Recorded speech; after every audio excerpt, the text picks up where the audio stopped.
Amen. Thank you, Jesus. Siyambonga uNkulunkulu. Hallelujah. Konke lokho kwenzakalayo bantwana. Amen. Ingoba uNkulunkulu sisemcabangweni wakhe. Amen. Hallelujah. Amen. Ingoba waqala ngomuntu waqeda kuqala. Uthe semlethe umuntu emhlabeni wayebe sikaqedile. Hallelujah.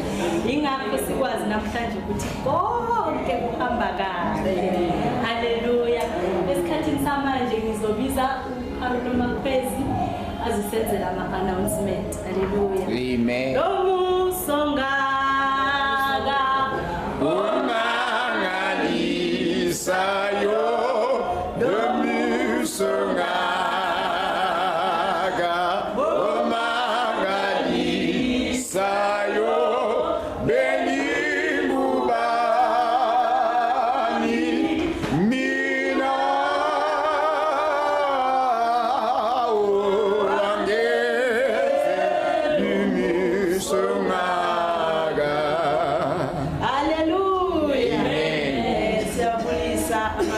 Ekseni egameni lika Jesu Kristu inkosi yethu. Amen.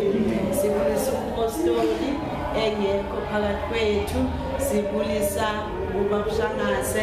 Siyabonga ababshangase ukuthi awubi offended xa simane sithetha ngamakliki. Simane sithi umfundi susulu wathi. Amen. Dokotela wezulu. Amen. Ayikuoffend lutho. Ngoba nawe uyiphathi yekliki. Amen. Uyasimamela. Lokho nje kukodwa hayi. Enye into siyabulela kakhulu ukuba lenceku enjengawe. Kwamanye amabandla sazi kodwa thina lethu kanjani. Sithi nje hallelujah. Siyabonga kakhulu umusa kaNkulunkulu. Ubabshangase wabafundisa ukuthi xa sizokwenza ama-announcements sibokhe sivele nje singene nje kuma-announcements sometimes singafundanga izo. Hayi namhlanje Mama Marshall ngokuthethe ngothando uthinte kwenye indawo uthinte kwenye part ngizawucela sifundele uRomans. Amen. Hallelujah. Chapter 8 verse chapter 8 verse 37.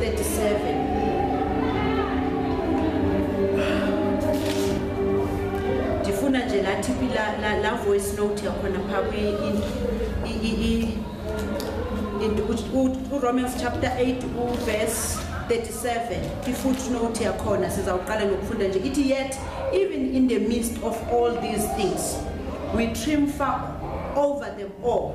For God has made us to be more than conquerors, and His demonstrated love is our glorious victory over everything.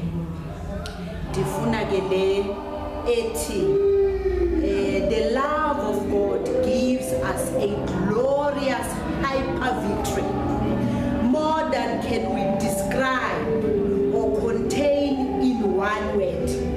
God's love and grace has made us hyper conquerors.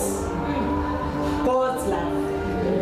Listen, the Saba hyper conquerors. Amen. Lona jeli lodwa. Amen. Lona jeli lodwa. Uyasiba usithatha ulinganisele Mama Marshall. Hayi. Uthi uzama ukujonga ngaleli cala ufika bayikhona. Uthi uzama ukulithetha ngalendlela ayimali.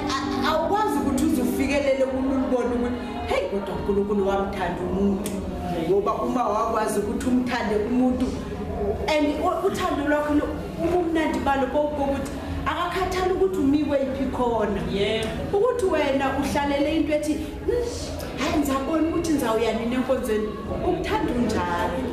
That's why enganaki ukuthi abantu bona phandle kuba beke uNkulunkulu othanda abakhonzayo kuphela okanye abakholwayo kuphela. For sure ngabe siba ngaphi nje xa ubheka nje indlela esiphila ngayo emhlabeni. Na kodwa nithwena losethaveni uzavisi vele nami uyangithanda uNkulunkulu. Ngoba uyazi ukhona ngaphakathi kuye ukhona ngaphakathi kuye ukuthi uyathandwa noba yena engekalwenzi uthando lukaNkulunkulu kodwa ukhona ngaphakathi kuye uyathanda. Yo hayi bathu yo mamkhumbe kube ngathi abantu bagcwalisele. Yabo ukwenze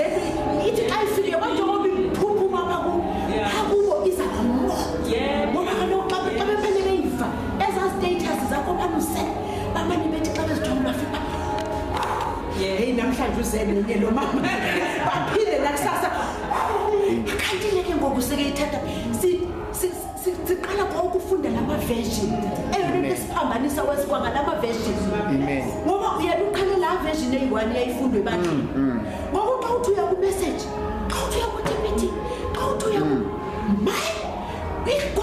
usayifunda ihlukile le kanti ibiphi because utheni le ndingayiva uyazi ukuthi uyifunde uwese message ubethi uzavela uqhelele ngensini abantu bakukhwaze uhlekani kanti hayi umfundisi usithanda ukundibuza ke ekhaya eJarden athi mengaphansi khwezi kunabani ndithi hayi ndodwa athi manje uhlekani hayi awuzukwazi bakuhlekani ubenzo nje ngifunda umessage ukwes kanti vele sa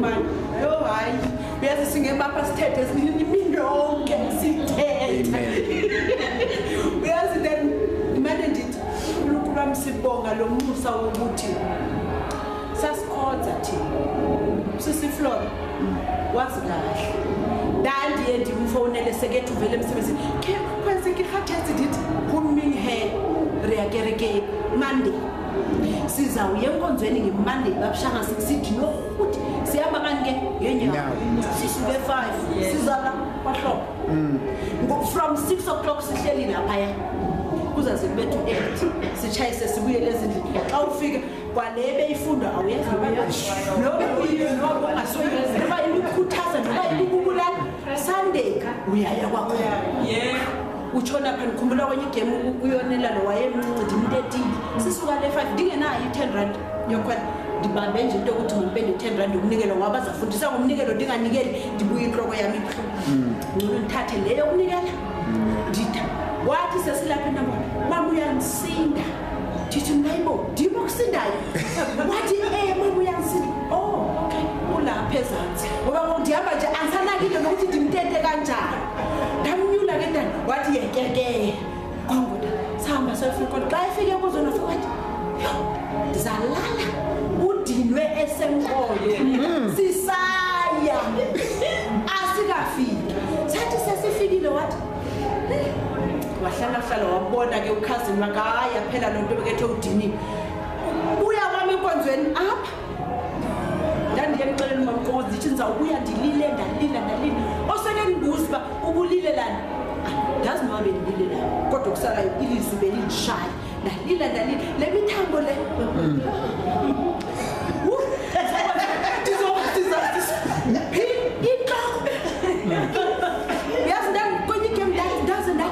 ndifike ndakhwela ebhedini ndake ndathi ukulala enyana emva kwemizuzwana kwangona ndisiva ukuthi wenge i-condemnation uyikhuphe airtime ndandingaphoswa every month ndandiyikhupha ndithi ba xa ndibuya emva kweveki andinayo yokukhwela ndiyoboleka kuphema endihlala nayo eJarden athi sisikhwezi njengoba kungona kuyiveki yesibini enyangeni iza kuthi kuyofika empela nyanga uzabuyi andifuni nokwazi kodwa kusala ndinikele ziphi results ke zalo mnikelo ulindele ntoni wena kokunikela ngoba akho nento ezayo akho nento eyilindele kwawena utsho siyanikela ngoba kaloku uNkulunkulu uthi wena emveni koko nikela ungabheki lutho uthe umama myo mntanami simlinde ngamehlo abomvu ngoba into ayifundisayo asikwazi nokuyichaza wathi lonto uhamba step by step lo mntana bambiza mntana bathi uhamba step by step ngoba kaloku wathi noma ukula grade wathi thina kaloku wathi kamjonge thina 76 kuzoba no 76 kulo nyaka ndakhula mthena nto ndakhula ngisazi into wathi uyabona ukulanda umdala ayeko phakathi yede yofika ekugqibeleni yo ndizokwenza izaziso next week bancwele siya eSoweto amen siya eSoweto angisathi emva kweveki ezingane next week siya eSoweto Saturday siyokhonza siyofunga noma awulayo iBhayibheli elithi hey phatha lana lendabukile uzalisayina amen siyofunga siyoyifungela ukuthi sizahlala kuwe wena phakade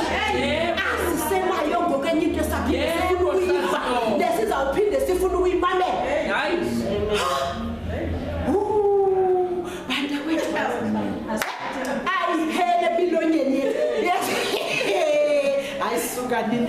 I'm gonna be 46 ngolesithathu. Amen. Ngiyalibali. Amen. Poster.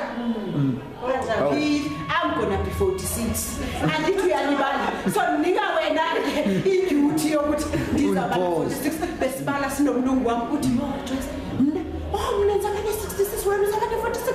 Are you still a chicken? Dithi ke mina ke xa usitsho kodwa mina ndizibona ndikhulile ndikwesinye stage engiyosendithanda kwale dawo endikuyo. Amen. Hayi dinebongo nekhaya wathi tata. Amen. Amen. Wathi sinovuyo. Novuyo. Esekhaya. Sinabongo nekhaya. Amen. Hallelujah. Kanti fanele sicinge ukuba le 46 years babe ningafumana ngalomsebenzi. Awukhathele. Babushangazi. Ngabe ngempela ifumana nje ndikweni khona. NgoSeptember siye Pretoria. Izawuba nge-20 something i-date senze ndilibele ne-date zakho kodwa uSeptember sizawube sisePitori siyokhonza khona sihlanganyele nabangcwele. Siyambonga uNkulunkulu bazalwane. Usisi Flora uthe uyagoduka namhlanje since bezawuba ecourt ngolesibini nangolesithathu ngokuthe bathe izawuthatha insuku ezi-2, 9 and 10. So uthe uyahamba ke namhlanje uye ekhaya wenzela ukuthi bazobe sebesiya ke ecourt kule mfekiso. Siyabonga kakhulu. Amen.